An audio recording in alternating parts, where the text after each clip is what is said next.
Learning IAS अब तैयारी है सबसे आगे। चोल साम्राज्य दक्षिण भारत का एक महानतम साम्राज्य था, जिसने लगभग 9वीं से 13वीं शताब्दी तक दक्षिण भारत, श्रीलंका और दक्षिण पूर्व एशिया के कुछ हिस्सों पर शासन किया। इस साम्राज्य के शासनकाल में कला, संस्कृति, धर्म और वास्तुकला के क्षेत्र में बहुत प्रगति हुई। चोल शासकों ने कई मंदिरों का निर्माण कराया, जो आज भी भारतीय इतिहास और वास्तुकला के महत्वपूर्ण प्रतीक माने जाते हैं। इन मंदिरों में सबसे प्रसिद्ध और महत्वपूर्ण मंदिर तंजावुर में स्थित बृहदेश्वर मंदिर है, जिसे राजराजेश्वरम के नाम से भी जाना जाता है। यह मंदिर चोल वास्तुकला का एक उत्कृष्ट उदाहरण है। चोल साम्राज्य का उदय और विस्तार। चोल साम्राज्य का प्रारंभिक इतिहास संगम काल तक जाता है, लेकिन उनकी शक्ति और प्रभाव 9वीं शताब्दी में राजा विजयालय चोल के शासनकाल के दौरान बढ़ी। उनके उत्तराधिकारियों, विशेषकर राजा आदित्य चोल और राजा राजराजा चोल प्रथम ने साम्राज्य का विस्तार किया और उसे दक्षिण भारत का सबसे शक्तिशाली राज्य बना दिया। राजराजा चोल प्रथम ने अपने शासनकाल में विशाल सेना का गठन किया और कई सैन्य विजय प्राप्त की, जिससे उन्होंने अपने राज्य का विस्तार किया। इसके साथ ही उन्होंने धार्मिक और सांस्कृतिक क्षेत्रों में भी महत्वपूर्ण योगदान दिया। चोल मंदिरों की वास्तुकला। चोल काल के दौरान निर्मित मंदिर दक्षिण भारतीय वास्तुकला का सबसे उत्कृष्ट उदाहरण माने जाते हैं। इन मंदिरों का निर्माण मुख्यतः ग्रेनाइट पत्थरों से किया गया था और इनकी डिजाइन में विस्तृत नक्काशी, मूर्तिकला और भव्य गोपुरम, मंदिरों के प्रवेश द्वार शामिल होते थे। चोल काल के मंदिर मुख्य रूप से शिव को समर्पित होते थे, लेकिन विष्णु और अन्य देवताओं के मंदिर भी बनाए गए। बृहदेश्वर मंदिर, जिसे तंजावुर मंदिर के नाम से भी जाना जाता है, चोल शासक राजराजा चोल प्रथम द्वारा 12वीं शताब्दी में बनवाया गया था। यह मंदिर भगवान शिव को समर्पित है और इसे भारत की सबसे बड़ी और भव्य मंदिरों में से एक माना जाता है। इस मंदिर की मुख्य विशेषता इसका विशाल गोपुरम और नंदी, शिव के वाहन, की विशाल प्रतिमा है।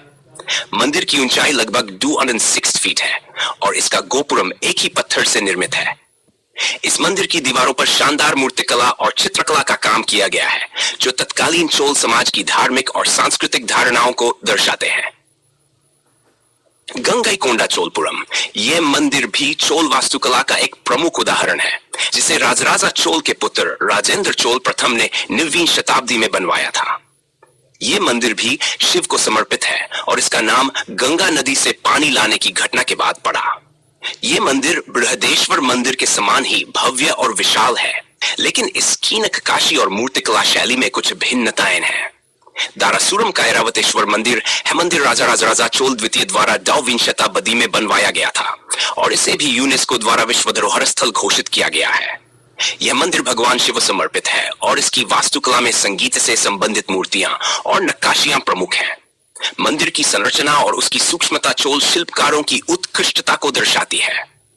चोल मंदिरों की धार्मिक और सांस्कृतिक महत्ता। चोल शासकों ने अपने मंदिरों को केवल धार्मिक स्थल ही नहीं बल्कि सामाजिक और सांस्कृतिक द्रव्य भी बनाया।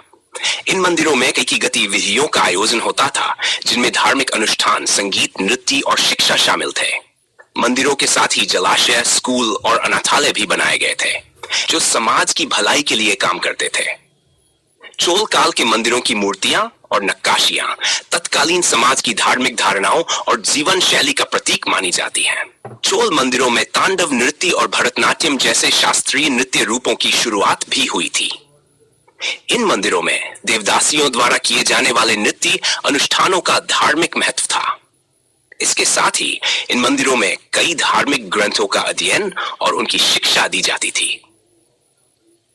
चोल साम्राज्य का पतन। 3वीं शताब्दी में चोल साम्राज्य धीरे धीरे कमजोर होने लगा और अंततः पांडी और होयसल राजवंशों के आक्रमणों के कारण यह समाप्त हो गया।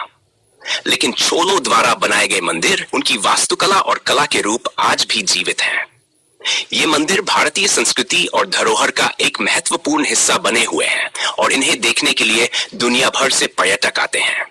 निष्कर्ष। चोल साम्राज्य का योगदान भारतीय इतिहास, विशेषकर दक्षिण भारतीय इतिहास में अद्वितीय है। उनकी स्थापत्य कला, धार्मिक अनुष्ठान और सांस्कृतिक धरोहर आज भी भारतीय सभ्यता का गौरव है। चोल मंदिरों की वास्तुकला, नक्काशी और धार्मिक महत्ता ने भारतीय इतिहास में एक अमिट छाप छोड़ी है और ये मंदिर आज भी भारतीय संस्कृति और इतिहास के अभिन्न अंग है।